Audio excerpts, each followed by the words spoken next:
Howdy, I'm Andrew. Today I would like to teach you how to balance the equation C3H8 plus O2 yields CO2 plus H2O. First thing is just write in these little lines, and this will represent the locations of the coefficients. It's always to the left of the particular molecule, okay? That's where we're going to place in our numbers.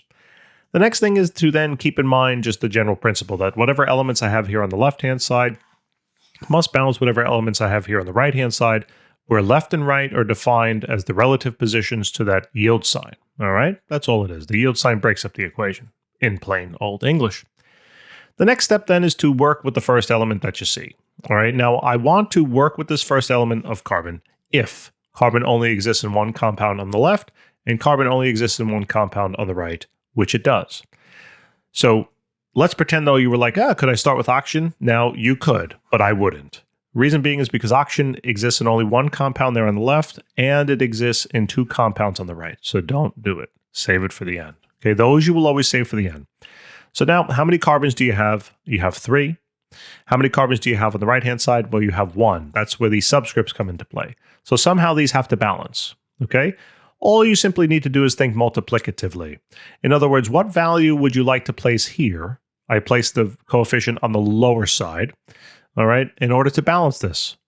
So I would place in a 3, right? Because 3 times 1 is a total of 3. And that will now represent 3 carbons on the right, and you had 3 carbons on the left, so that would be lovely balanced. Okay, so that takes care of that. Now let's move on to the hydrogen. How many hydrogen do you have? Well, first check, right? Make sure hydrogen's in only one compound on the left there, and it's only in one compound on the right, which it is. So let's work with it. You have 8 hydrogen here on the left. You have 2 hydrogen here on the right.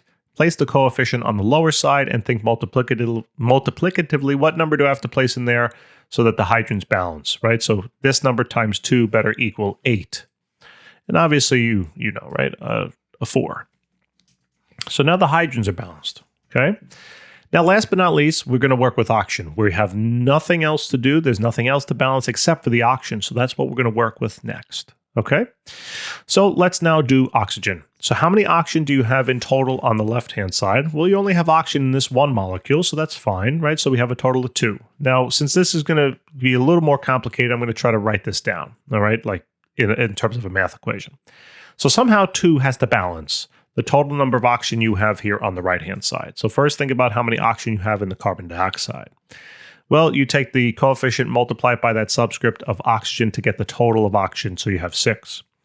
Then add to that, remember there's a subscript of 1 there. You take 4 times 1 for a total of 4 oxygen in the water molecule.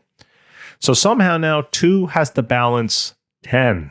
Obviously now 2 does not equal 10 at the moment, so this is not a true mathematical statement. I got to add something. Okay, I have to add something known as a variable. Oh, wait, I thought this was chemistry, not math. I know, but this is not going to be very hard. Watch how simple this is. Now you have a choice of where to place this variable. Really, you got 3 choices: here, here, or here. Okay, one of those 3 is better than the others. And it turns out that the location that's better than the others is this one. Why? Well, because if I place a coefficient here, it only affects the oxygen value. Right? If I place it here, I'm now going to screw up my carbon value as well. But I already balanced it. Why do I want to do that to myself, right? You will always, almost always, I hate to say always, but almost always, pretty much always, yeah, basically always, place the coefficient on the side that only affects the one single element. Okay? So remember, we were saying that we take the coefficient and multiply it by the subscript to get the total for that element. So mathematically speaking, this is what it looks like. 2 times the coefficient of x, whatever that is, better equal now 10. We have a nice little math equation for ourselves, right? So this is just 2x equals 10. Solve for x, divide out the 2 from both sides, and you realize that x must equal 5. And that's the answer. Plug it in. Put a 5 there. And now it's completely balanced, and everything is finished. Ready? Let's clean this all up now. Okay, let's clean this up. And let's just check it out. Let's see if everything works. I'll get rid of these little lines underneath too. Okay, let's check it out. How many carbons do you have now on the left? You have a total of 3. Okay, how many carbons do you have on the right? Total of 3. How many hydrogen? 8, right? 8. How many hydrogen? Think multiplicatively, 8. How many oxygen? 10. How many oxygen? 6. What happened to that 6? And how many oxygen? 4. True statement. Guys, thanks very much for tuning in. I really do appreciate it.